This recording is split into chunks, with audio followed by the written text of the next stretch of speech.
Well,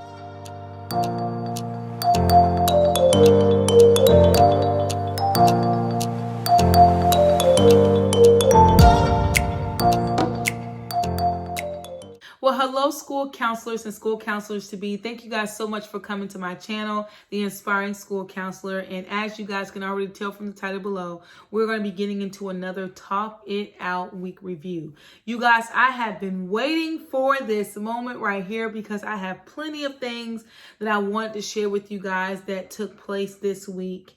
And it gives you like a really good scope of different things that I do. And so I am absolutely excited to get into this week with you all. So if you have not subscribed, make sure you subscribe. What are you waiting for? Go ahead and hit that subscribe button. And also make sure you hit that notification bell so that you can be notified every time that I upload a video. All right, you guys, let's get into this week. So Monday morning, I actually had to go to a training. It was a 504 Title IX and a child abuse training that I had to go to. And it was like from 8:30 all the way to 12. And let me tell you guys, that was a very informative, training. I was just so happy to have that because as you guys know from times past, I had told you guys how I'm not really that familiar with 504. And even though the best ways to learn, certain things is just when you're right there on the job and you're doing it.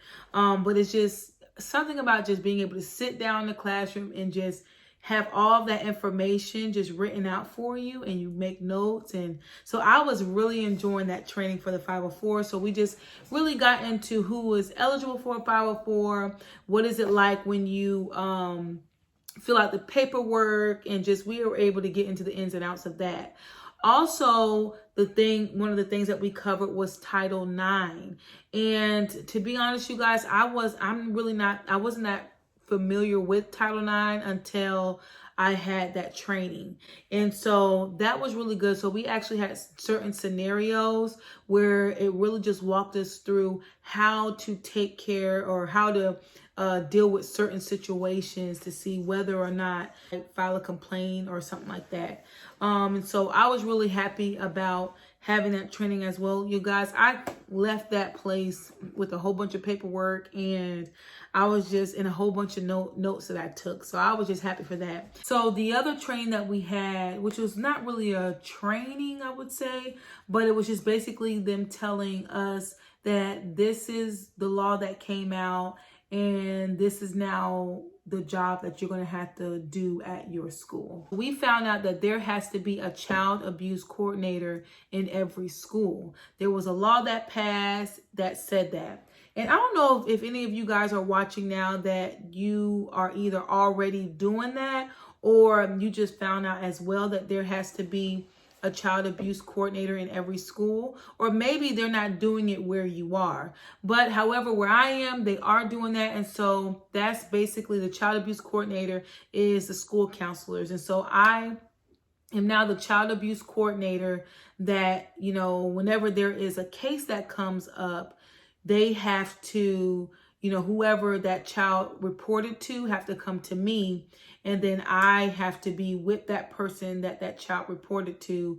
And we have to take it to the SRO and file that case with DCS. So that was, something, different, which I already have dealt with that before, but it's just the whole protocols that they require for you to do was just different. And so I was happy, which let me just go ahead and fill you guys in. So the time when I first came to the school that I'm at now, there was a teacher that reached out to me and said that she was really concerned about a student and that she really had suspicions that this child might be, being neglected or, experiencing like child abuse. And I think that she had talked to one of the guardians or maybe the grandparents that I don't think that they disclosed that information, but she kind of felt a little, leery about it. And so she came to me and she was telling me that information. And so, per the law that I knew of is that, okay, if a child comes to you or if you have any sorts of suspicions, I can't be the one that files that report. It has to be her. So she ended up, I guess assessing the situation and talking to whoever, she needed to talk to. And it turns out everything was fine and that there was no child abuse or anything going on. Now, as of Monday, September 14th, me finding out that I am the child abuse coordinator, whether the child came to me or not, I still have to be a part of that whole protocol of filing the report and, doing that whole thing. So that is new. So now I have to be the one that relates that information to the faculty and staff. And so I had to actually come up with a PowerPoint that basically just broke down the law and just, showed the changes that was made. So what it was before and what it is now. And so, yeah, you guys, I am the child abuse coordinator at my school. So there's like a whole form that we are going to use that's going to help us to file the cases a whole lot better. So that was on Monday. And so when I came back Monday, you guys, like I said, that was all day. So it was at 12:08. Then I had lunch. And so I didn't get done with lunch until like 12:30 something. And so, or 12:40. And so I ended up just now doing lesson plans, doing some program management type of stuff, sending out emails and all those different things. On Tuesday, I actually had to look through this leadership form that my administrator had sent out to all those that are on the leadership team, and I am on the leadership team. And so I just had to look through those, that form that she sent out. It wasn't a form, it was like a Word doc or something like that. But she sent it out that just showed us the new schedule that it was going to be for next week. And so, yes, you guys, the schedule is changing once again. And so I'll fill y'all in on that next week.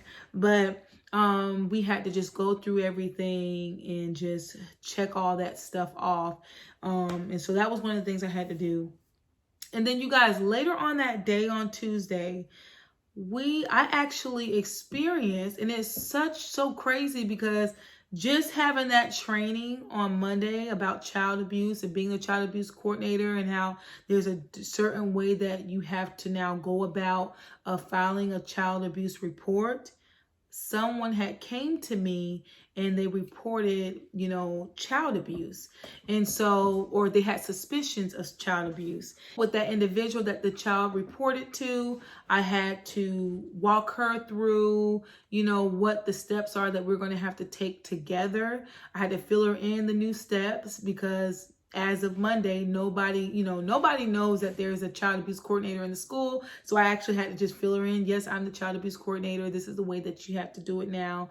And so I'm going to be, present with you when you're making the report to the SRO and the DCS workers. And so it was, and obviously it's going to be a big relief to her because you guys, it is not easy because you really don't know what's going on. But just for the sake of the child and making sure that the child is safe, you have to report it. And so it's better to report it and there be nothing wrong than to not report it and then there's something wrong and then you end up getting charged because you didn't report it. So I had to actually walk her through that. We walked through it together because I'm, just as learning how to be this coordinator of this as she's making the report. So she actually went to the SRO first. The SRO told her to come to me and also file the report. And so that's what we ended up doing. And even with talking to the DCS, worker on the phone, just their whole protocol, they have to first screen it to see if it's something serious. And then he said that he will let us know. I think it gave us like 24 hours whether, it's, if they're going to send somebody out or not. So that was the information that he gave us, but we had to walk through that whole thing. He asked for names and there were some other questions that he asked that I don't remember, but Yeah. So I ended up calling him. You also can fill it out online. It's absolutely up to you how you want to do it. If you have to report child abuse, and hopefully you don't have to experience something like that, but you just never know. But you can file it online, or you can, call them and they can do it that way. So I actually I talked to the person that the student reported to. I also had to grab the student. We had to take that student to the nurse. The nurse had to check them. That was how Tuesday went. I also worked on let's see. I also worked on referral forms, worked on newsletters. I worked on a requisition. I found out that I'm going to be doing bus duty after school. So, before I was doing car duty after school. And so we usually get out for car duty about maybe 3:20, 3:30. It has been later before. But now I'm going to be doing bus duty. And so now I have to learn that whole thing. And I'm just praying like, Lord, please don't let there be any late buses. So Wednesday I was able to check in with students. I put together my 504 binder. I had a lot of paperwork that I needed to get together and fix and organize. And so I was able to do that on Wednesday. Work on referral forms and just look at and also do my child abuse report. PowerPoint to be able to now show the faculty and staff whenever we have that faculty meeting. And so I worked on that as well. So it was a full day on that day. Thursday, I had to go to court for two of my students because of attendance. And so how it is set up where I'm at is that if the students miss, X amount of days, if it's over the X amount of days that they're supposed to miss, then they are taken to court. And so with that being said, I had two students that had to go to court, of course, with their parents. Now, for some of you guys that's looking at this and you might not know, I am a primary school counselor. So you're talking about, from pre-K all the way up to second grade. And so, yes, these kids, we all had to be in court and along with their parents. And I just look at this as that the kids can't help it.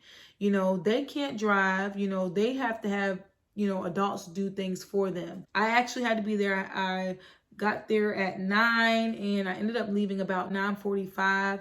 And so that was just being able to sit there because it was a little bit before they called for my students.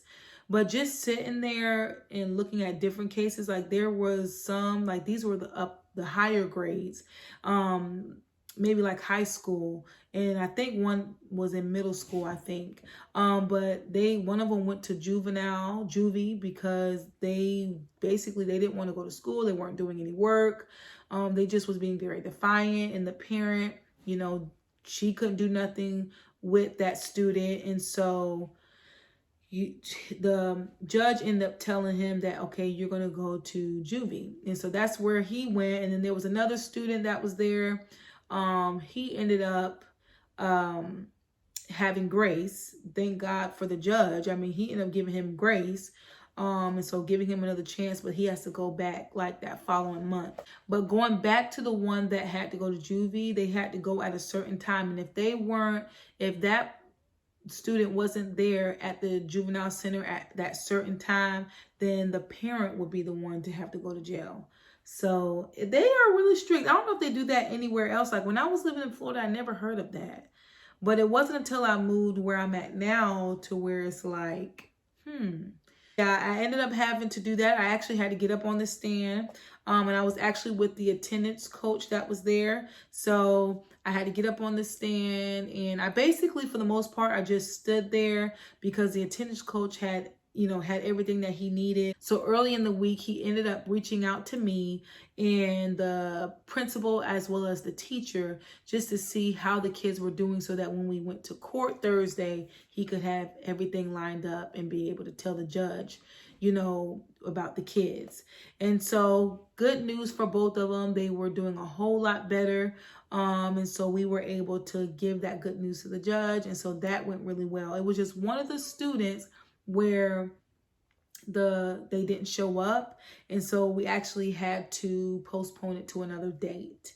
But for the most part, we know that that student is doing good. So hopefully that parent shows up. After that was done, I had to drive to the court, and then I had to drive back to the school. But as I was driving back to the school, you guys, my car started acting up, and it was raining. But I thank God, I had to pray, y'all. I was just like, God, please let this car, please let me make it to the school.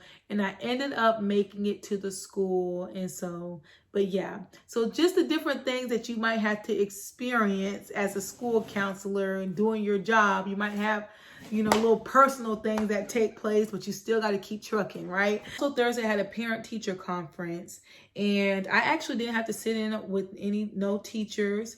But I did just stay in the front office with the other related arts team, and we kind of just stayed up there answering phones, going to the doors, opening up the doors, as well as just talking and just having a good time. Friday, which is today, we didn't have any students, and so that was just a time for collaborations, meetings, faculty meetings, and those type of things, catching up on lessons and those type of things. So I actually had an AED drill today. It was like a training that we had to do, and you guys, I ended up being the person to do the CPR type of stuff. Y'all, I didn't know what I was doing. But it all came together, and I ended up figuring out. So that was a lot of fun to be able to just do and train on. We also had a fire drill today. So another thing that I was happy to do today was talk to one of my teachers about starting up the play group again, which actually when I came in January, it was the pre-K teacher's suggestion that she wanted to do a play therapy group, but it wasn't play therapy because we're not licensed as play therapists, but it's kind of like morning play group. So basically we gathered maybe about 3 to 5 students that have some behavioral issues, and so we put them in this group, and they were able to just play together, and we were able to basically just teach them how to socialize with each other and how to be nice and kind. And I also did like mini lessons with them, and we talked about kindness, and we talked about what that looks like, and we talked about just some other different things. We did like affirmations with them, and so that was a really good group to do, and we also want to do it again this year. I'm more leaning on doing it again this year, but the other teacher, she's like, I think we should wait because this whole COVID type stuff going on. But I'm really looking forward to starting that back up again, and I have to be the leader of it and that was one of the things when I came to the job. She was like, I told the school counselor before me, she was like, she told the school counselor before me that we better hire somebody that is willing to do the group, because the school counselor has to be the one that's leading it. And so I was just happy to be a part. I love play therapy. I love doing anything that is associated with play, because I feel like students, especially at the age level that I'm with, is that they need time to just be a kid, because a lot of them are traumatized. A lot of them have seen a lot of like deep stuff, like crazy stuff that, is traumatizing to them. And so sometimes play is the only way to get all that frustration, get all that stuff out. And so I was happy to just be able to be a part of such a great idea that teacher had. And so yeah, so I'm excited about doing that. So you guys, that's pretty much everything that I did this week. Yeah, it was pretty filled this week, you guys, and I just been waiting to tell y'all. Instead of one jewel this week, I actually have 2 jewels this week. And so one of the jewels this week that I had was, being able to have that training, the 504, the Title IX, and the Child Abuse Coordinator training, because anytime that I can just get more information to make my job a little bit more understandable in the sense of doing 504s and Title IX and that type of stuff, it just eases me so much. So I was so happy to do that. Another jewel that I wanted to tell you guys about is that I had a student that had came up to me and she was just like, actually she was walking past and she was like, I really can't wait to go to your class. And when she said that, you guys, I just felt like, oh my gosh, she can't wait to go to my class. Like, I just was so excited because that was the only student out of all 288 to 300 students that we have at that school. She was the only one that said, I cannot wait to go to your class. So I just wanted to use that to encourage you guys, because maybe you feel like, oh my gosh, no students, they're not grasping what I am teaching them, or they don't really care about what it is that I am providing for them. Just know that you always have that one student that does, that really truly cares about you. And sometimes they might not say it, you know, sometimes they will. Like this one student, out of all this time we've been in school, she's the only one that was like, I can't wait to get to your class. But just know, even if they don't say it, you are impacting somebody's life. And something that I always say is that as long as I am impacting one student at a time, that is okay, because I know it's just going to be a domino effect after that. So I'm just excited. I am so excited about what next week is going to bring. We're going to have more students. Actually, the whole school is going to be in the building. And so I'm excited about what that is going to look like for next week. So I hope you guys really enjoyed this Talk It Out week review.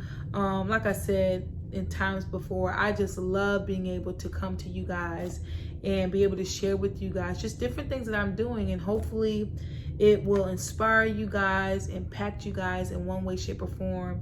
And also, what did you do this week? What was something that was a jewel for you this week? You know, did a teacher tell you something that really uplifted your spirit? Or did you talk to a student that applied what it was that you have told them or taught them? You know, what was a jewel that you can pull out this week? I would love to read it. Put it down in the comments below. Thank you guys so much for your time, and I will see you next week.